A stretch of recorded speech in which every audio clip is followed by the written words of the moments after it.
పల్నాడు జిల్లాలో విషాదం జరిగింది. పాలపాడు సమీపంలోని కాలువ వద్ద తల్లి 7 నెలల కుమారుడు అనుమానాస్పద స్థితిలో మృతి చెందారు. తల్లి మృతదేహాన్ని నరసరావుపేట ప్రభుత్వ ఆసుపత్రికి తరలించారు. మృతురాలు నాదెళ్లకు చెందిన త్రివేణి 7 నెలల చిన్నారి శరత్ కాలువలో కొట్టుకుపోయాడు.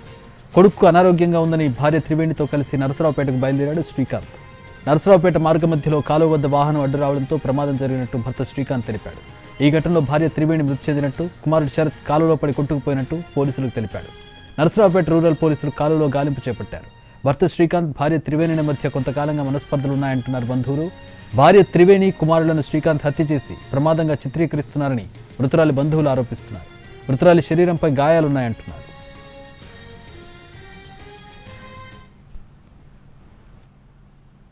అమ్మాయి కనిపించట్లేదండి. రాత్రి 10ంటికి హాస్పిటల్ నుంచి ఇంటికి వస్తున్నారు అని చెప్పి వాళ్ళ అత్త మామ చెప్పారు. మాకు పూర్తి విషయం అయితే మాకు అసలు తెలియదు. 10:30కి అట్లా జరిగిందంట. 11ంటికి వెళ్ళి వాళ్ళ మామగారు కాలువలో వెళ్తుంటే కాలువలోంచి బయటికి తీసుకొచ్చారంట. మరి ఆ టయానికి వెళ్ళిన అమ్మాయి వాళ్ళకి ఎలా దొరికింది, వాళ్ళు ఎలా తీసుకొచ్చారు? మా అమ్మాయిని అయితే వాళ్ళు కావాలని చంపి ఇలా చేశారు. ఇంకా మా అబ్బాయి దొరకలేదు. మాకు పోలీస్ వాళ్ళు, మీడియా వాళ్ళు, ప్రజలందరూ మాకు న్యాయం చేసి మా అమ్మాయిని